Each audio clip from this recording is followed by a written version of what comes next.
दोस्तों, आज की कहानी में हम एक ऐसी दुनिया को देखेंगे जहां शोर मचाने की सजा सिर्फ मौत होती है, क्योंकि धरती पर ऐसे एलियंस ने कब्जा कर लिया था जो कि अंधे थे पर शोर को बखूबी सुन सकते थे। और उसी माहौल के बीच हम एक परिवार को देखते हैं जो कि अपने सर्वाइवल के लिए बोलना ही बंद कर चुके थे, पर जिंदा रहने के लिए इतना काफी नहीं होता। और अब उनके साथ आगे क्या होता है, आइए जानते हैं सब कुछ आज की इस वीडियो में। तो मूवी की शुरुआत में हमें एक फैमिली को दिखाया जाता है जहां जॉन और एमिली अपने बड़ी बेटी रेगन के साथ एक सुपरमार्केट में कुछ खाने पीने की चीजें लेने के लिए जा रही होती है। और रेगन यहाँ बचपन से ही टीफ थी और अब सुपरमार्केट में रेगन का सबसे छोटा भाई एक एरोप्लेन को लेने की कोशिश कर रहा होता है, पर गलती से वो प्लेन नीचे गिरता है। पर रेगन उसे नीचे गिरने से पहले ही पकड़ लेती है, क्योंकि किसी भी तरह की आवाज उनके लिए जानलेवा हो सकती थी। और अब एमिली जॉन को वापस घर चलने का इशारा करती है, पर जॉन अपने बेटे से वो प्लेन लेकर बैटरी निकालकर वापस रख देता है। पर रेगन का भाई बहुत ही उदास हो जाता है और इसलिए रेगन उसे बिना बैटरी लगाए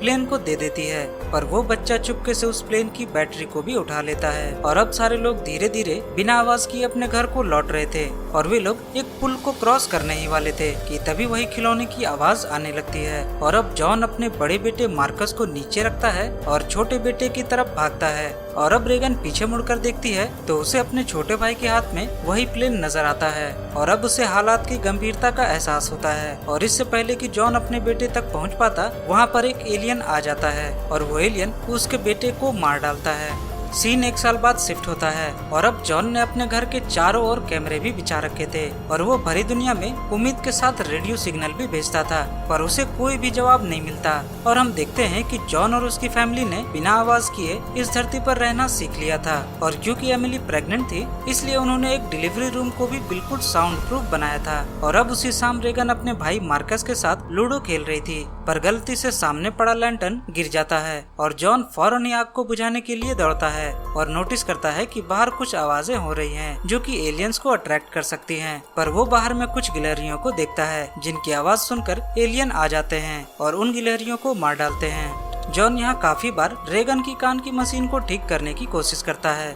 पर वो कभी भी काम नहीं करती। पर फिर भी जॉन इस मशीन को रेगन को पहनने को कहता है और एक वादा करता है कि वो बहुत जल्द इस मशीन को ठीक कर लेगा। अगले दिन एमिली अपने बेटे मार्कस को पढ़ा रही थी और जॉन बाहर फिशिंग करने के लिए जा रहा होता है। और तभी मार्कस अपने फादर के साथ जाने की जिद करता है और ये देखकर जॉन उसे अपने साथ ले लेता है। और अब रेगन भी जॉन के साथ जाने का जिद करती है, पर जॉन यहाँ रेगन को मना कर देता है। और अब रेगन बहुत ही अपसेट थी, क्योंकि उसे लगता था कि उसके फादर ने रेगन को अभी भी माफ नहीं किया है और अपने छोटे बेटे की मौत की जिम्मेदार वो रेगन को ही मानता है। उधर जॉन मार्कस को फिशिंग करना सिखा रहा होता है और साथ ही साथ उसे एक झरने के करीब लेकर भी जाता है, जहां वो उसे खुलकर शोर मचाने को कहता है, क्योंकि झरने के पीछे की आवाजें दूर तक नहीं जाती। और उधर घर पर एमिली कपड़े धोने के लिए जा रही थी, पर उसका कपड़ा एक कील में फंस जाता है और कपड़ों को छुड़ाने पर कील ऊपर की तरफ खड़ी रह जाती है। और तभी रेगन अपना बैग उठाती है और छोटे भाई की मौत की जगह पर पहुंचती है और उसी की याद में वो उस प्लेन के साउंड सर्किट को काटकर उस जगह पर रख देती है। उधर दूसरी तरफ जॉन को फिशिंग से लौटते वक्त एक बूढ़ा व्यक्ति मिलता है जिसकी वाइफ को उन एलियंस ने मार डाला था और अब वो भी खुद को मारने के लिए जोर से चिल्लाने वाला था, पर जॉन के मना करने के बाद भी वो जोर से चिल्लाता है और जॉन फौरन ही मार्कस को लेकर वहाँ से दूर भागता है और उस बुढ़े शख्स को अपनी आंखों के सामने मरता हुआ देखता है। उधर घर में एमिली का लेबर पेन स्टार्ट हो जाता है और वो फौरन ही उस साउंड प्रूफ चेम्बर की ओर जाती है, पर तभी गलती से उसका पैर उसी कील में धंस जाता है। एमिली यहाँ दर्द को तो बर्दाश्त कर लेती है, पर उसके हाथ से फोटो फ्रेम नीचे गिरकर टूट जाता है। और यहाँ एमिली जानती थी कि फ्रेम के गिरने की आवाज उन एलियंस को जरूर अपने ओर खींचेगी और इसलिए वो घर के चारों तरफ की लाइटों को रेड कर देती है ताकि बाहर जॉन को पता चल सके कि एमिली मुसीबत में है। और अब एमिली उस साउंड प्रूफ रूम की तरफ बढ़ती है, पर तभी उसे रास्ते में एक एलियन नजर आता है और एमिली का दर्द और भी बढ़ता जा रहा था। और फिर एमिली एक घड़ी लेती है और उसका टाइमर ऑन करके दीवार की दूसरी तरफ लगा देती है और टाइमर के स्टार्ट होते ही वो एलियन दूसरी तरफ भागता है और एमिली को थोड़ा वक्त मिल जाता है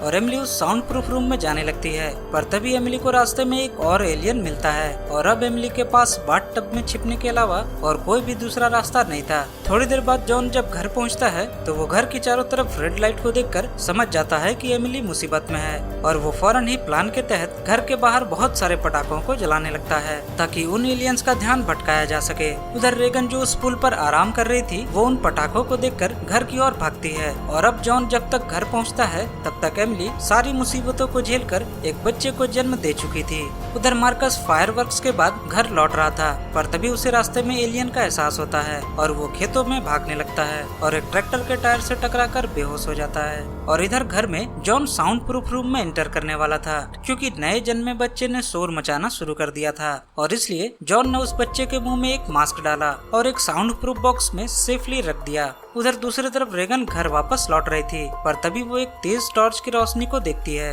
और वहीं रुक जाती है पर तभी एक एलियन उसके पीछे आ जाता है और रेगन को उसके बारे में पता भी नहीं होता और अब वो एलियन अपने कानों को खोलता है ताकि वो अपने नजदीक के आवाजों को महसूस कर सके। पर तभी अचानक से रेगन की कान की मशीन जोर से आवाज करने लगती है जो कि रेगन को बहुत दर्द दे रही थी और साथ ही साथ वही आवाज उस एलियन को भी सुनाई देती है और उस एलियन को भी बहुत ही दर्द होने लगता है और एलियन फौरन ही वहाँ से भाग जाता है। और अब थोड़ी देर बाद रेगन मार्कस को ढूंढ लेती है और वो दोनों एक बड़े से टावर में चढ़ जाते हैं और अपने फादर के आने का इंतजार करते हैं। जॉन थोड़ी देर बाद साउंड प्रूफ रूम से बाहर निकलता है पर वो खुले हुए नल को बंद करना भूल जाता है जिसकी वजह से साउंड प्रूफ रूम में पानी भरने लगता है और यही पानी की आवाज एलियन को फिर से इस घर में खींच लेती है और एमिली धीरे से अपने बच्चे को उठाती है और वो एलियन ठीक उसके सामने ही था। उधर दूसरी तरफ मार्कस घर वापस जाना चाहता था पर रेगन उसे रोकती है और कहती है कि घर की लाइटें अभी भी रेड हैं और इसका मतलब ये है कि खतरा अभी टला नहीं। पर तभी मार्कस उस टावर के अंदर गिर जाता है जहाँ बहुत सारे मकई के दाने रखे हुए थे और अब मार्कस जितना ऊपर आने की कोशिश करता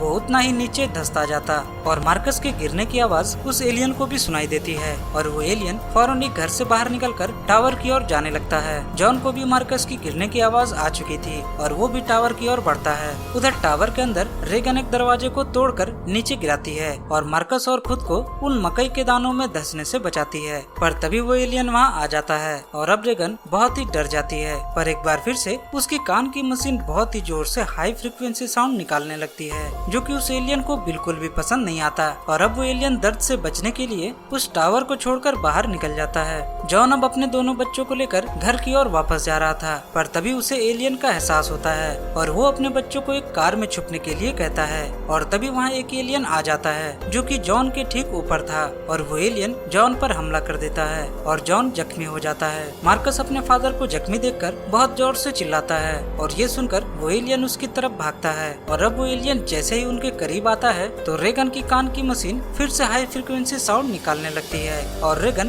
दर्द को रोकने के लिए उस मशीन को बंद कर देती है और वो एलियन कार पर हमला करने लगता है और अब जॉन अपने बच्चों को मुसीबत में देखता है और उसकी जान बचाने के लिए वो जोर से चिल्लाता है और अब वो एलियन कार को छोड़कर जॉन की तरफ भागता है और जॉन को मार डालता है। रेगन और मार्कस फौरन ही मौका देखकर घर पहुंचते हैं और एमिली के गले लग जाते हैं पर वे लोग अभी भी सुरक्षित नहीं थे और फिर वे लोग नीचे बेसमेंट की ओर जाते हैं और वहां रेगन अपने फादर के रिसर्च को देखती है क्योंकि उसके फादर उसके कान की मशीन को ठीक करने के लिए बहुत ही मेहनत कर रहे थे और रेगन ये देखकर बहुत ही उदास हो जाती है पर तभी वहाँ एक एलियन आ जाता है और एमिली के पास एक शॉटगन थी पर फिर भी वो उस शॉटगन का इस्तेमाल नहीं कर पा रही थी क्योंकि एलियन की बाहरी चमड़ी बहुत ही मोटी थी और ऊपर से बुलेट की आवाज और भी एलियन को अट्रैक्ट करती और ठीक तभी रेगन को अपने कान की मशीन के बारे में याद आता है कि वो मशीन कैसे उन एलियंस को बहुत ही तकलीफ देती है और अब रेगन वो मशीन को अपने कानों में लगाकर उसे ऑन कर देती है और उसके पावर को बढ़ा देती है और इसी के कारण रेगन को बहुत तेज दर्द होने लगता है पर साथ ही साथ उस एलियन को भी बहुत तेज दर्द होने लगता है